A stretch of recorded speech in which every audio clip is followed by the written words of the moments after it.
5, 4, 3, 2, 1. We're live. Hey everyone, we're live again. Just wanted to pop in and say hi. It's been a little while.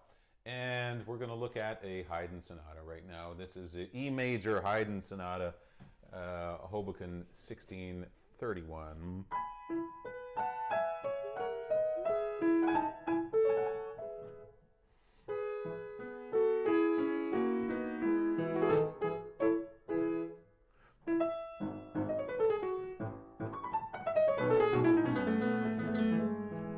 Okay, so as you might know, Haydn is one of my favorite composers.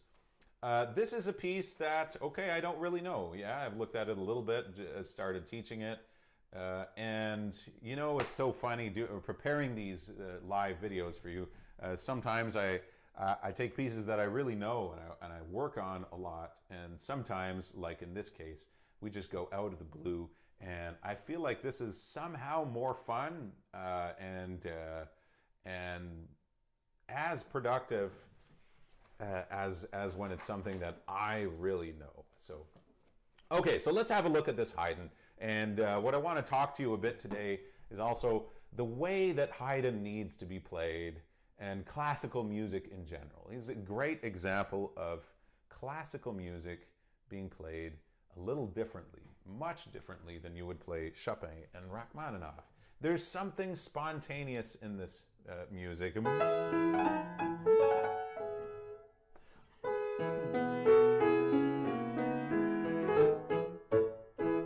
Okay, so what I want to show you here is two examples, a boring way of playing Haydn's music and a really engaging and interesting way. So here is the boring way. I will give you the two different styles and see if you notice the difference.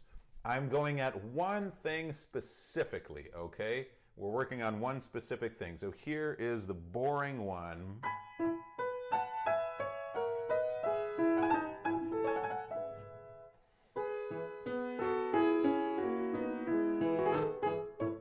Okay. And here is the interesting one. Just to give you a clue, what we're doing, it's in between those two segments of this phrase. That's the thing we're looking at. That's going to be different this time. Here is a more interesting way of doing it.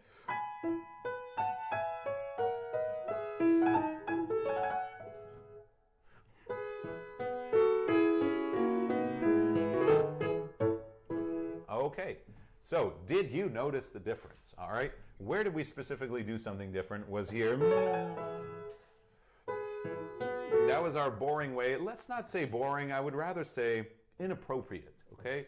It's not a classical way of playing and inappropriate for Haydn's music, right? To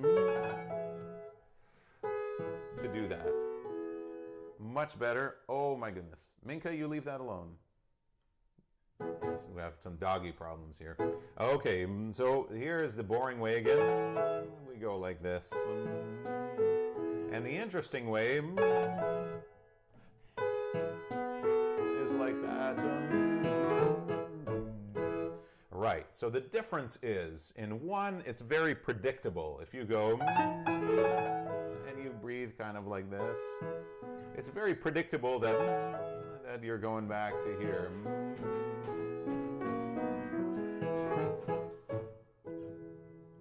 I might have doggy problems in this video, guys. She's only 13 months old. Minka, what are you doing? Leave that alone, yeah? Just playing with the wire to my microphone. I don't really like that. You leave it alone, okay? Leave that alone, Minka. All right, so we have... And you cut this, and there's a moment of suspense. And then the next part of this phrase, there's a spontaneity.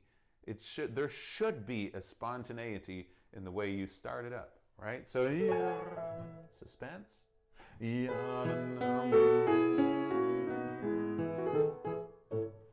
Minka, what are you doing? Should do this when she's sleeping. Yeah, so did that make sense? Was that clear? That's a spontaneous way. My experience teaching this is some students, they just get it. They just maybe even play that way already. And the ones that don't, they need a little while to get this. But this is just, you know, one example in this sonata. But this is everywhere, everywhere, everywhere in all of Haydn's music. Mozart as well, Beethoven too. We could say the same thing about the Pathétique Sonata.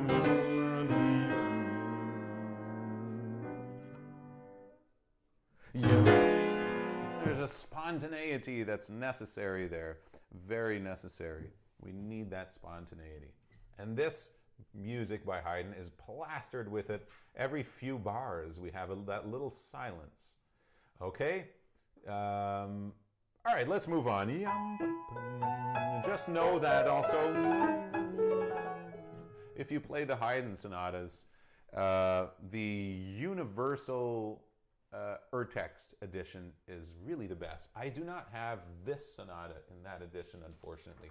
So I'm using a Peters edition, which has a lot of really interesting things, but be it known that Haydn did not write them. All the articulations, the slurs, the dynamics, some of them are great, really, in this Peters edition. Haydn didn't write them, so don't feel like you have to do everything that's written in the book if you don't have a good edition, right? That's always a little problem there. Okay. Hi NG, hi Dwald channel. I prefer you broadcast a little earlier. I'm sure, yeah, this is an unusual broadcasting time. I don't usually broadcast at this time. I just wanted to, you know, go with the flow of the moment, and the flow of the moment brought me here.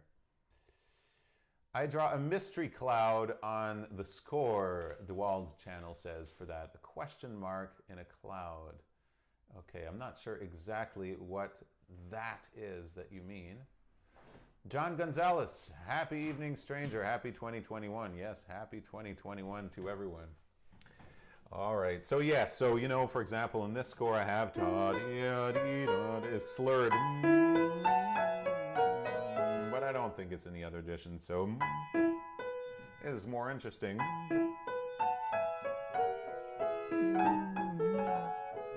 Okay. Maybe we'll get past the second bar in this sonata. Make sure these things are crispy. We don't want... No, we want... That's it. And the other thing, I really believe in Haydn, that rubato can be really good. It just has to be done very particularly, right? Very specifically, a specific kind of rubato, right? It's good to practice with the metronome. It's really good, sometimes necessary in Haydn's music, especially for passages that are just like rhythmic, only rhythmic.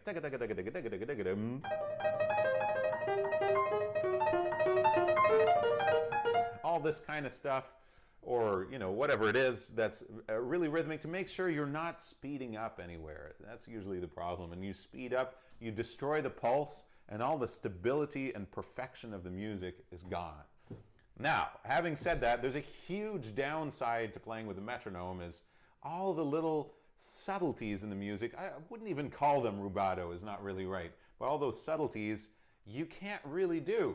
I mean, you can't do them at all with the metronome, unless you don't listen to the metronome, right? So here's one of them. You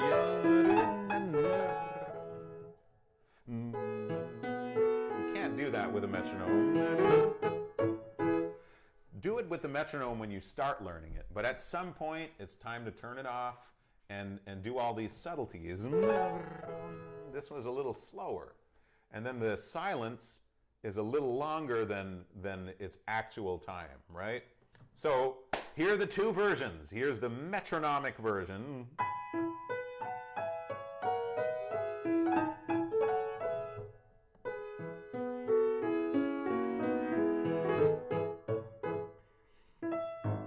That's a metronomic version. Now here's the version with the subtleties that we're looking for.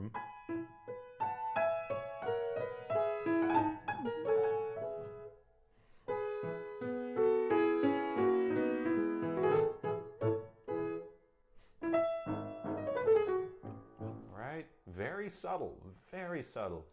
But I can't tell you how much those little silences are stretched a little bit. So there's some effect for me, kind of have this effect of almost like a hypnotic effect.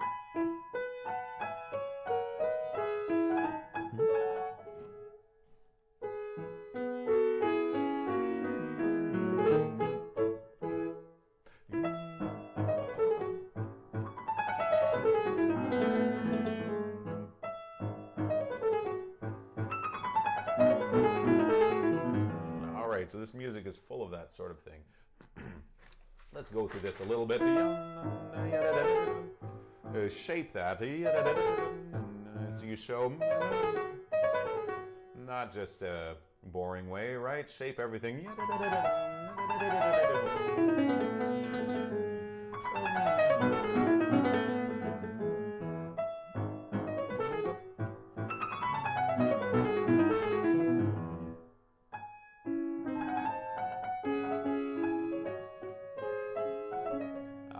So I apologize in advance if I don't know how to play this piece. I know how to play it well, right? I do know how to play it. I just haven't done the work, and that's how it is. So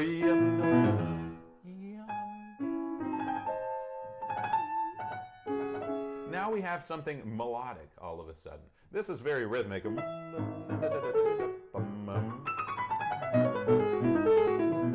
Now all of a sudden a singing voice. Sorry, that should be F sharp.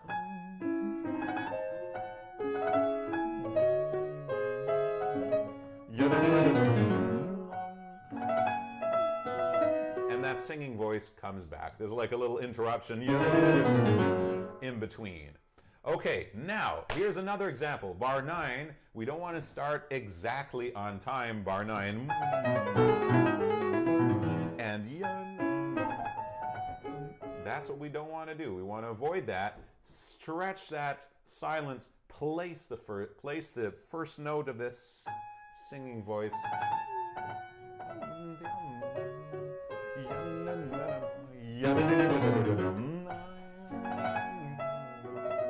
Right? We want that. So, if we don't place it, we get this.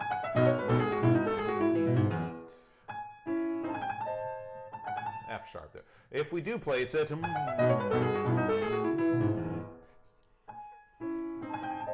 see that? Sorry, I keep forgetting that F sharp. Absolutely. And another thing that makes sense here is somehow that long note here needs to stretch.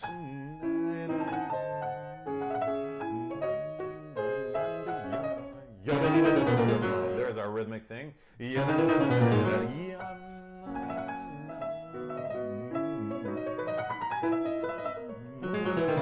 then it comes back to the rhythm there, all right? Okay, bar 11, the second beat in the left hand, if you play that late, then we get this amazing effect as well, where that singing voice is coming back to what we just had before. So this thing here should not be on time either. There's really a distortion of time that's taking place in the classical music. That's the thing. Yay, I see a dog. Sorry, doggies always get my attention. They get mine too, man, and she's kind of going crazy. She likes to go into the bathtub and just kind of she lies down in it and sort of like scratching the sides, but doesn't actually scratch it. She just like slips. Yeah, she's coming back here. Aren't you, Minka? Okay, yeah. I had the difficulty passing from 8th notes to 16th notes. For instance, Kulau Sonatina. Okay, I'm not sure what that one is. I don't know if I have them all. Going from 8th notes to 16th notes. Well, it depends on the really specific context. You know, I find sometimes we have a hard time going from one passage to another, and often it's because there's one little spot that there's a rotation, and so you need to, you know, go like, and then you fix that problem. We'd have to look at a specific example. I don't know if that is the problem you have there. Mystery cloud indicating where to be spontaneous. Aha, I see. Yeah. Yeah, because it's kind of like a question, right? So you have...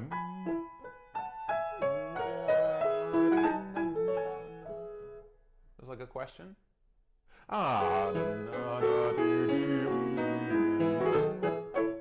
So you give us a little time to like be in a state of questioning.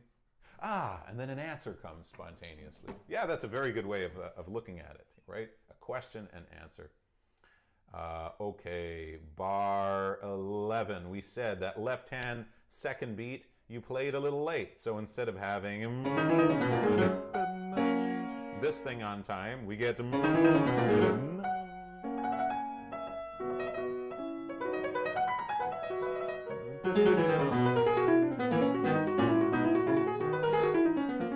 see this? That's a good shape, right? And then centrifugal force.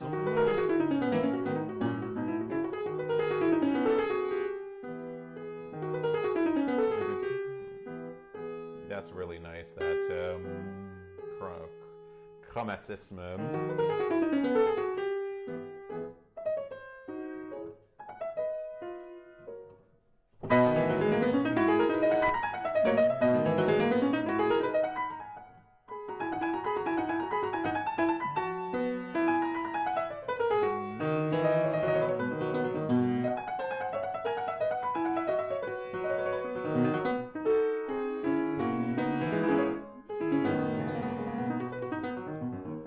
That's the end of our expose, our exposition here. Yes.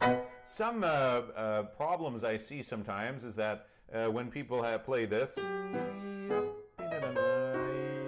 these are staccatos. They put accents on the staccatos. Don't put an accent unnecessarily on a staccato, especially if it's a short resolution of something. Right? No accent here.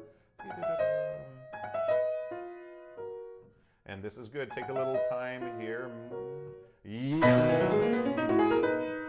And then show.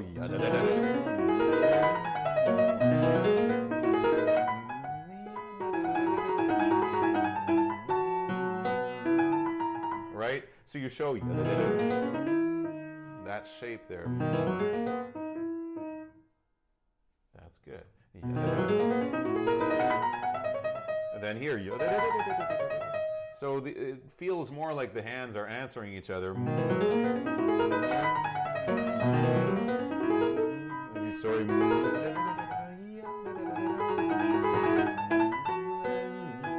Now here, you see how we took a little time as well? Yeah, I think that's what this video is all about. The distortion of time in classical music. What is she eating now? Minka, what are you eating? Are you eating something? Hope it's just a Kleenex. Yeah. Okay, so you see that little distortion of time?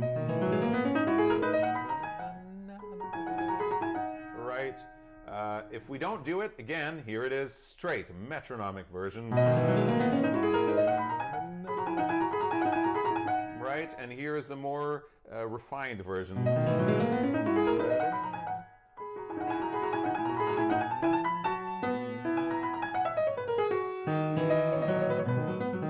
And these trills add a little to finish, right? And this, everything is exciting. Every single little thing is shaped. There's no end to how much you can look at this music and find things. That looks like a twist tie. Just grab that from her. Yep, here we go. Okay, so yes. That's what makes this music not so easy. Yeah, it looks really easy compared to Rock 3.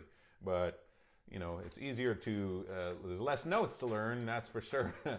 But getting all those little things, that's not so easy.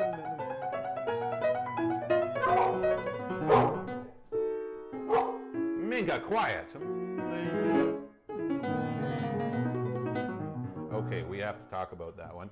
And here it sounds like there's a little trick on the rhythm, and a lot of composers do this. It feels like 1 and 2 and 1. It sounds like that, right? Like this is the downbeat, but it's not.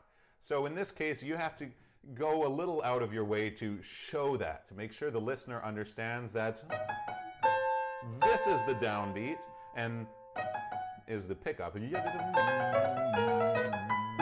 Right? Then it makes sense. Otherwise, you get this. It doesn't work. It doesn't make sense, right? So you show that in this case of bar 21, the third beat, it even has an accent here. I think you'll have that in your edition as well. Same thing. This time going down.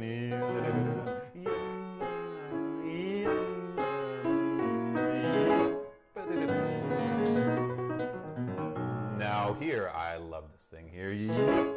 It's like a... It almost sounds like a... Oh boy, that's not a refined image. Okay, it's going to sound... It sounds like a kind of a regurgitation of food, you know, something coming back up.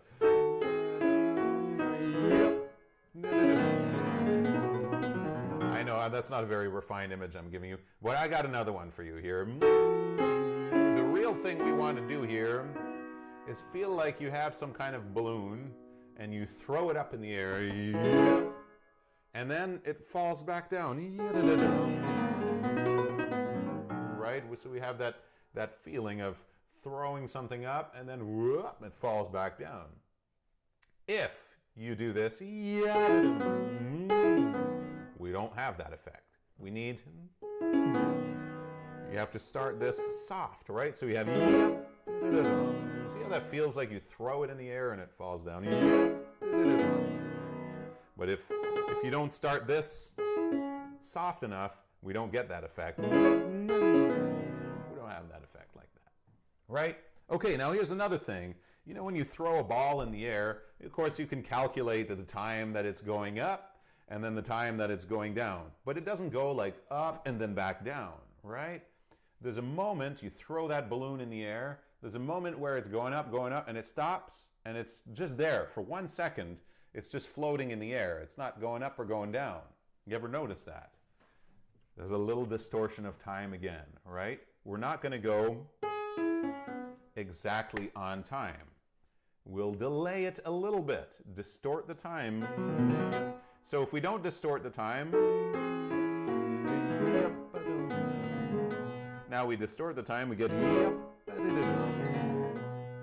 How satisfying that is. It is so, so satisfying to just feel that little distortion of time in there. Little lengthening of the space between sections. That is what we want here.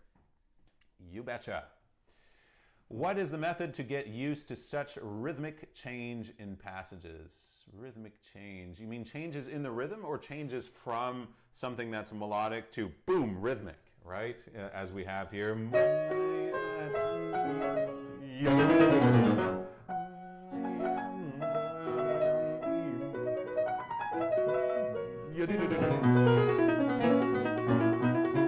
Now we get back to rhythm there. Yeah? So I'm not sure if that's what you mean or just like rhythm changes, but I think, yeah, in this case, you know, the rhythm, it brings energy to the music. It injects the life into the music. If there's no rhythmic energy, everything is kind of lifeless, right? Even if there's tons of rubato and something that's really free, there's still some kind of rhythmic energy to it. There's some kind of flow. So, you know, personally, I allow myself to be so energized by that kind of thing. And that's why I find this music so, so, so fun to play. There's something about the rhythm that's so satisfying. This thing here, I love how he finds so much fun with practice. You betcha. For me, it's all about fun. You know, I mean, first of all, yeah, the more you do it, the more you love it, and you gotta have fun with it. Maybe it's a decision, maybe it's a way of looking at it, but I do have a lot of fun with practice for sure. He is a judge. What does that mean, a judge? Arturo Benedetti Michelangeli. Hi, how's it going? And to everyone else, of course, that we didn't mention, Jas Lee. Who is your favorite pianist of all time? I have a couple of them. I think of all time, I would say, well, let's just say top 5, okay? Zimmerman, I think is, I'm not sure there's a better pianist in the world than that guy. He's really, really incredible. I love Glenn Gould, but you know, I don't particularly listen to anything Glenn Gould. I mean, I love the way he plays Bach, and I love his eccentric personality. And there's some recordings of all Bach things that I really love that he's done. But of course, Glenn Gould is by no means a reference for anything. I'm not saying that he is. But I really appreciate him. I'm not sure he's like really, he's not definitely not my favorite pianist of all time, but he's on the list. Top 10 for sure, top 5 maybe. Emil Gilels is another composer I absolutely love. And to be honest, Arturo Benedetti Michelangeli himself is maybe also on that list of top pianists. This guy was one incredible, incredible pianist, Michelangeli. So I do love him. Rachmaninoff himself is probably another of my favorites, although there aren't so many recordings of Rachmaninoff.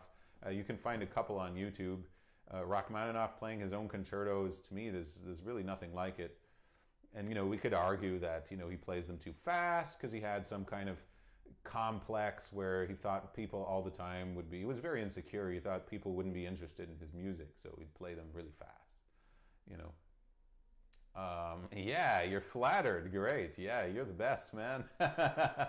There's a CD, also a Deutsche Grammophon recording of Michelangelo playing the Image, Debussy Image, Book 1 and 2. There's some sounds he makes from the piano. It's kind of, it's hallucinating to, it's mesmerizing, and you wonder how he gets those kind of sounds out. It's really amazing. Coming back to this sonata, though, I found a recording on YouTube by David Kramer. I think playing this in a competition, American Association of Pianists, American Pianists something. Anyway, Henry Kramer, check that out. That is the hands down best performance I've heard of this sonata. It shouldn't be too hard to find. And he does all these things. It's so interesting to listen to him play, and you can listen to pretty much any other recording on YouTube, and the character is not there. You'll hear people, you know, I'm thinking of a few recordings in particular. I don't want to say exactly who is playing, but there's a couple of them there that are just perfect, but boring. And I think, you know, he's just a perfect example of how to not play this music boring if you want to compare some things. It really doesn't get quite better than those Debussy recordings. Yeah, it's unbelievable. So I would say, yeah, Zimmerman, Gilels, sometimes Glenn Gould, but he's, you know, probably shouldn't be on that list. They're at my top. Man, I'm forgetting some unbelievable pianists here. Martha Argerich, sometimes, not all the time, but sometimes yes. Richter, of course, a lot of people love. Richter. I think I love Gilels even more than Richter. Julius Katchen as well. Maybe I'm a little old school there.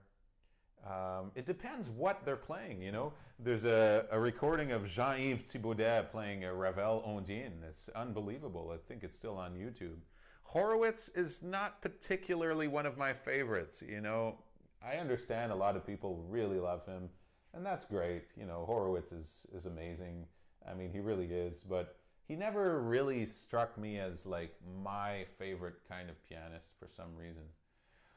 There's another pianist which you know, I had the privilege to have several lessons with Benedetto Lupo, teaches in Rome. One of the best pianists I've ever heard, actually, who's ever just played in front of me. Really incredible. So there you have it. I feel like I'm really forgetting about a few that I really, really, really appreciate. But if you ever listen to a Bartok's recordings of his Romanian dances and things like that, it's unbelievable, you know? There's something to it. It's electric. Some of these pieces are really simple, but wow, we're going to do another whole session on those Romanian dances, I promise you. Okay, guys, so you know I'm kind of tempted to wrap this up, especially since I don't actually play this piece, but you know, let's just go through it rapidly. This is mostly the same things here in the development.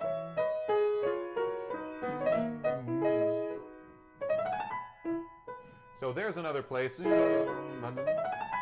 If you don't take time, it sounds like that. Stretch it out, stretch that note a little, delay it, distort the time.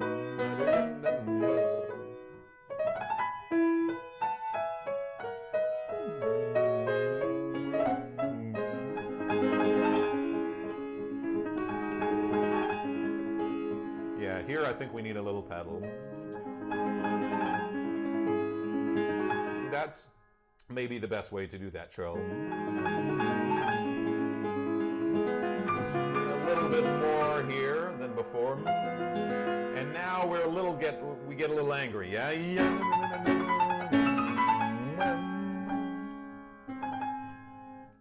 Yeah, Haydn does that in a lot of developments. He gets a little angry, right? Thinking of that C major sonata.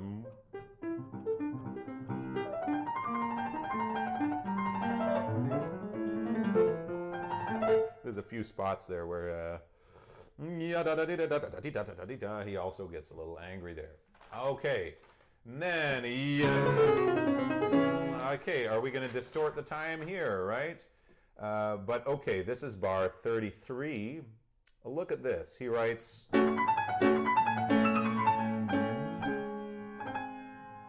That's 1, 2, 3.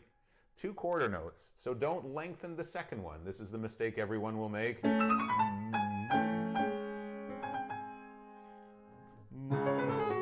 Lengthening that last quarter note.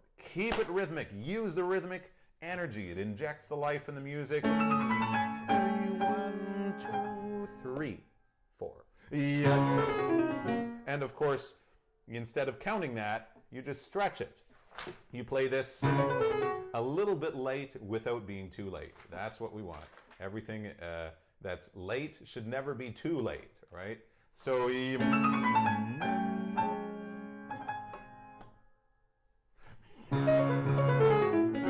right? See, there's a spontaneity to it. If I knew the notes, it would be a little better.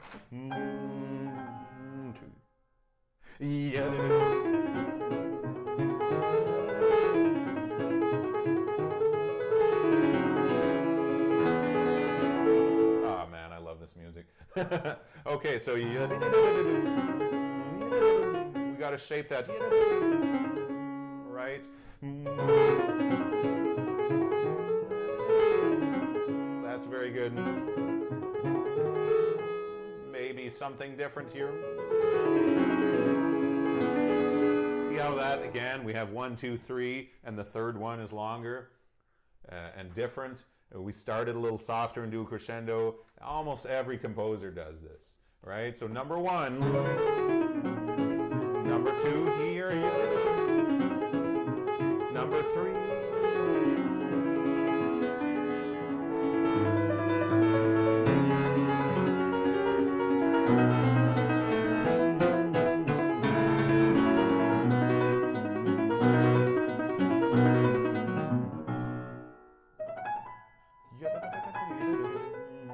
Okay, we'll get there.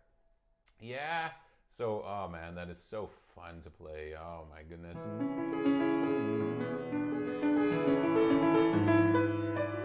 I just love this. And this interval in the left hand, that's so beautiful. another situation that we run into with Haydn is the pianos in his time, all these low notes were so soft, right? So there was never this problem of the left hand being too loud. And he's writing for that instrument, but we're playing it on a modern instrument.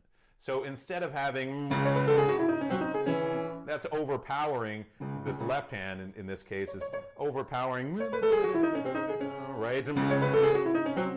So instead, maybe that was not quite enough there, but something more like that.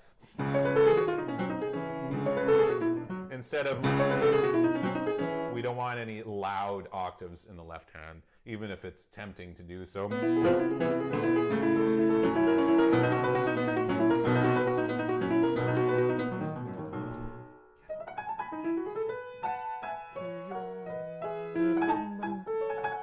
All right, so now this is like a dialogue again. Lots of dialogues in his music.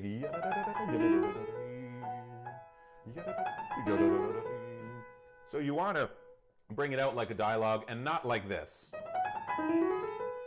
All right, now we don't have a dialogue because I'm thinking ya-da-da-da-da-dee-da-da-da-da-da. We don't want ya-da-da-da-da-dee-da-da-da-da-da. We want ya-da-da-da-da-dee-da-da-da-da-da. All right?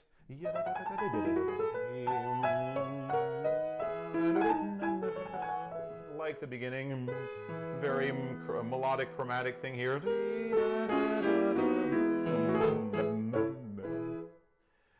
There's also, you'll notice, if you do listen to Henry Kramer's recording of this sonata, which I highly recommend you do, it is just really well played, he's adding these little things when he does a repeat. For example, the repeat of the beginning, he's adding a couple of notes. So it's just a reminder that, you know, if you can do it with taste, that is possible. What does he do?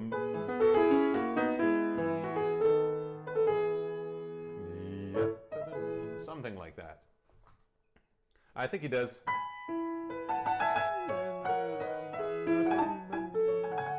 Right?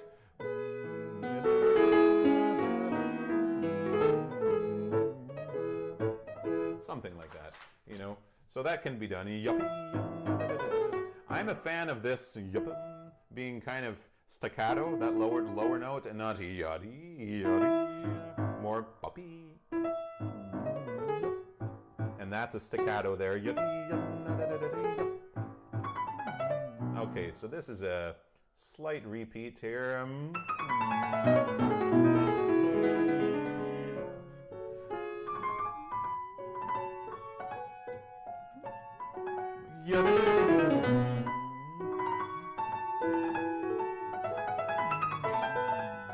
All right, so just like the beginning, you know, I'm just going to repeat myself a little, but it is different, yeah? You place this one. E natural, okay, I'm making the same mistake here. Yeah, so see, instead of we don't want to go from one section to another metronomically ever in his music.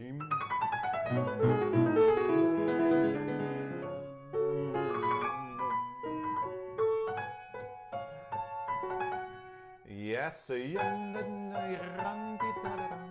we feel a little resistance in that melody, like you're wanting to make the long notes longer all the time.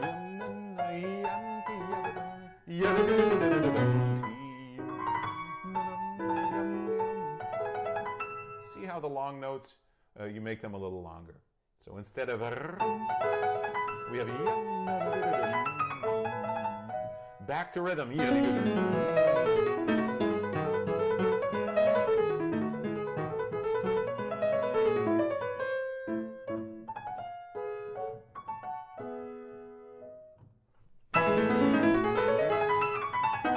Yeah, we can take a little time there. 1, 2, 3. And here, I didn't bring that out, but that's necessary. Shape to the B.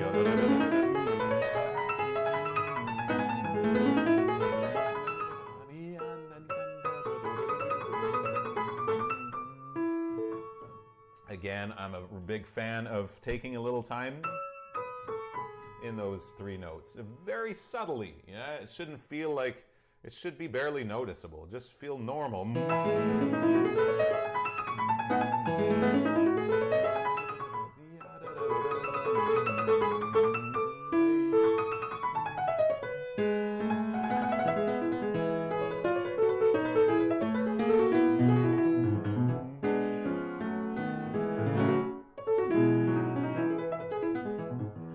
I'm missing a bunch of things there that aren't clear, but you get the idea. That's the same as what we had before. Everything is shaped, or even yeah.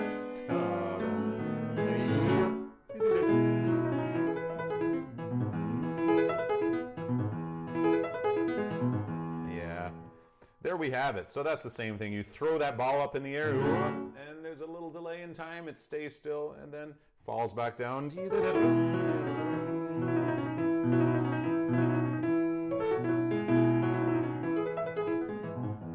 you got it. Hi, Forrest Halford, Isaac Gard, thank you. Thanks for joining, guys. This is such a nice surprise for my commute drive home. I'm happy that was a nice surprise for you there, John. I hope you enjoyed it. I love to think that I'm talking to people on their commutes home here. I love Barenboim's performance of Pathétique Sonata. I'll bet you that's pretty good. Michelangelo says, I like your choices for the top 10. What do you think about Lipatti? Yeah, Lipatti is also an incredible pianist, although I can't say I know him as well. I just haven't listened to as much. Forrest says, thank you for sharing your imagination and a glimpse behind what makes all of this work. Yeah, thank you for saying that, Forrest. What makes this work? That's the thing, you know. What is the difference that makes the sonata work, or you play it and everything is, you get all the notes down, but it doesn't work. It's not convincing, or it's not interesting, right? This is the challenge with Haydn. That's really it. And it's so fun, I gotta say, you know, for me, he's gotta be one of my favorite composers. Okay, guys, so that's it. I'm thinking of doing some videos on Rach 3, Rachmaninoff Third Piano Concerto. I just took it back out, and I think we could, you know, just have some fun on that. So we'll see what we do with that. It's a really huge piece. So I'm not sure exactly how I would do these videos, if even I would do them. You know, the question I'm wondering all the time is, okay, am I relearning the whole concerto because I learned it, to do these videos completely or just, you know, partially? And that's kind of where I'm at. And I would have a lot of stuff to talk about. I understand it's probably too advanced for the grand majority of pianists, but you know, maybe it's interesting and there's still something to learn, and I'm sure it'll appeal to some people anyway. But it's definitely more something that I specialize in because I've played you know, all of his concertos. So that's with the exception of the first concerto I never finished actually. So, but 2, 3, and 4 I've played, and half of 1. The other piece I would love to work on with you guys, that's again just a personal piece that, you know, I really like, and I suppose you could say I specialize on, is the Sonata by Franz Liszt. So you can stay tuned for that. Thanks for joining, everyone who's tuned in. Enjoy your evening or morning, whatever part of the world you're in, or your drive home if that's what you're doing. Happy New Year, and I will see you in the next video. Take care. Stay tuned. Is Rach 3 the most difficult piano piece? I would say not, because it's really difficult to learn, because there's so many hard passages in that piece. You know, it's really like one after the next. But it's 40 minutes long, so that's the real challenge, you know. And but there's really and truly one difficult passage after the next. I love this.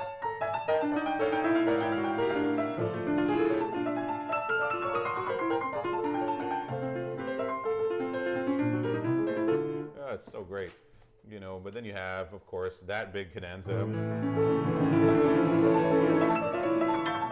You have that thing, and then you have the B flat major theme, which is so beautiful,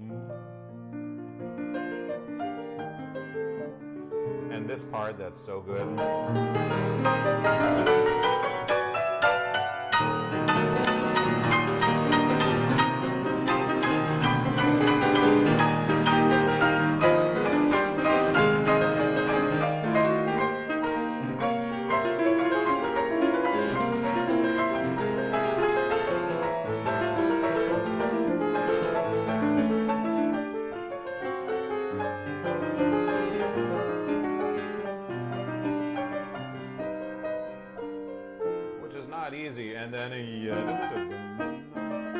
this thing is not easy either.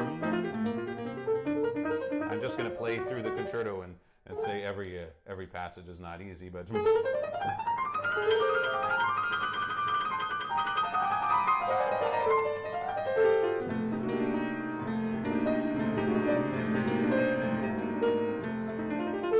yeah, and this is the worst, really. This is the one I wanted to get to.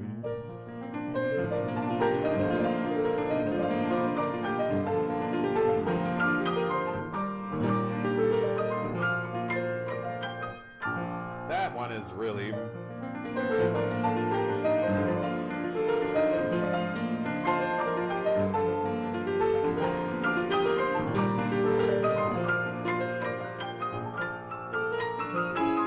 And then the next one there, that's hard on the memory, that chromatic thing.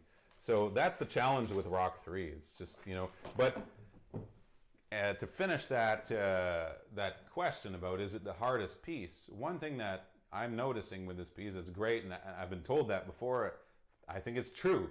Once you know it, you know it. You relearn it, it's not so bad. It's really not so bad. It's well written. It's like a dictionary of everything you can do on the piano. That's what my former teacher used to say about that piece. The Chopin concertos as well. It's like all these different things that you could possibly do on the piano are in that concerto, and they're well written by a pianist who is maybe, you know, one of the best to have ever lived. So yeah, so I'm not sure that it's the most difficult, you know. Definitely the Chopin Third Piano Sonata.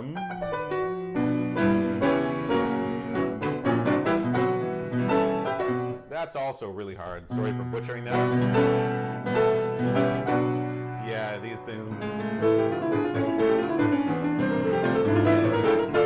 There's a lot of really difficult stuff in that kind of music as well. It's also half an hour long, so definitely up there with the harder stuff. Okay, I was saying goodbye and now I'm still here. I truly believe the process is magic.